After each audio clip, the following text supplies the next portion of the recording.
এদিকে আগামী অর্থবছরে বাস্তবায়নযোগ্য বাজেট করার পরামর্শ দিয়েছেন এনবিআরের সাবেক চেয়ারম্যান আব্দুল মজিদ। শনিবার ঢাকায় টেকসই প্রবৃদ্ধির রূপরেখা বিষয়ক এক সেমিনারে এই কথা বলেন তিনি। ইসলামিক ইকোনমিক্স রিসার্চ ব্যুরো আইইআরবি পুরানা পল্টন কার্যালয়ে এক সেমিনারের আয়োজন করা হয়।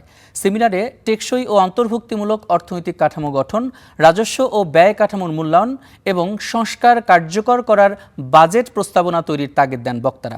এছাড়া প্রযুক্তি নির্ভর অর্থনীতি গড়া এবং কর্মসংস্থান বৃদ্ধির উদ্যোগ নেওয়ার পরামর্শ আসে সেমিনার থেকে।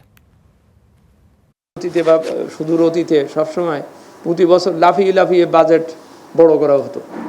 লাফিয়ে লাফিয়ে বাজেট বড় করার দরকারও ছিল হয়তো, কিন্তু সাথে সাথে সম্পদ কোত্থেকে আসবে সে ব্যাপারে দেখি বেশি খেয়াল না রেখে বাজেট বাড়ানো হতো এবং হতো। এখন সেই জন্য আমি মনে করি যে বাজেট তৈরি করা হবে সেই বাজেটটা যেন বাস্তব ভিত্তিক হয়।